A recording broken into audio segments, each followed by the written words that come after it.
Distinguished ladies and gentlemen, it's a very big privilege to be speaking to you via this channel. I want to say a very special thank you as well to the entire crew of Mission 89, because without them we wouldn't have this conversation in the first place.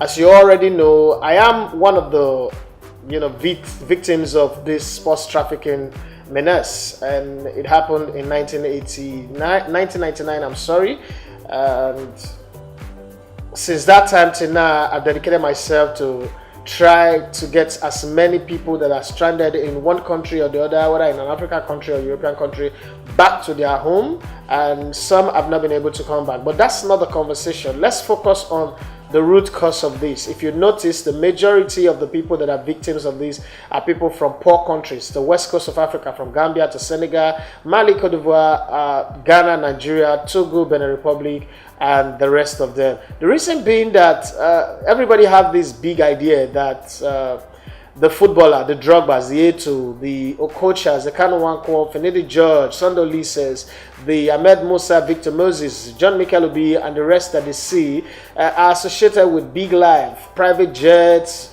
expensive cars, and the rest of them. Everybody have those kind of dream. I mean, if you say a young person who wants to become an actor, it's because they've seen Tom Cruise, they've seen George Clooney. It's the same way it happens in all industries. It's the same thing in our sporting industry. But the problem here is that this charm agent come around, give you very, very big picture, ideas that they can make miracles happen. They can part the Red Sea, they can walk on top of water and stop deaf ears, magically produce some pictures that convinces you. If you see a man who shows you a picture of himself standing next to Jose Mourinho in a laughing position, or they are eating on the same table and they are all smiling together, whatever it tells you thereafter goes. But I think the thing we should look at is to use the media. As it is said, whoever controls information controls the balance of power.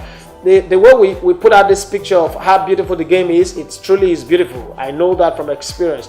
The way we put out all this beautiful picture about how beautiful the game is, we should also find a way to tell the story of how these people, Adebayo, moves from zero to hero, the right process. Because if every young kid knows what the right process is, take for instance, if every young person in Africa, in the west coast of Africa, knows that a football player is supposed to be an asset to an agent and you're not supposed to give them money to take you abroad, I think it will be easier. But nobody tells that side of the story, and because nobody is telling that story, that's the reason why we get locked up in this logjam. And if we don't do anything, the trafficking will continue. The problem is, when it happened to me, it was a very small number. In the last 15 or so years, the number have risen tremendously. That is becoming alarming, and it's not just going to stop if we wish it away, because you don't wish evil away. Nothing go away just because we wish for it. So I'm going to be begging your people, everyone who's got the power to make it happen,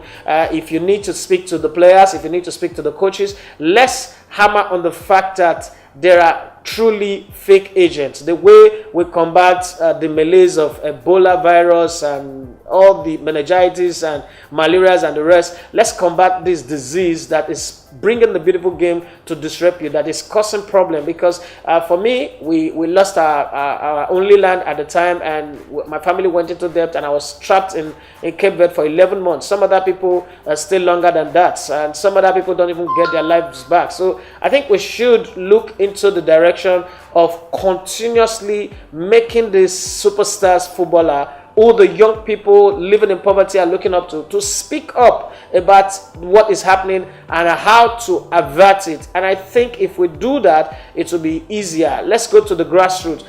Some of these players should spend some time, go to the grassroots in their locality and speak about how the genuine way to go abroad and the wrong way. So if that information goes around all the time, I think it would help. It's not just the time for us to sit in our boardrooms and in our offices and just look at documents and put our signatures and go, but it is time for us to go on a mission.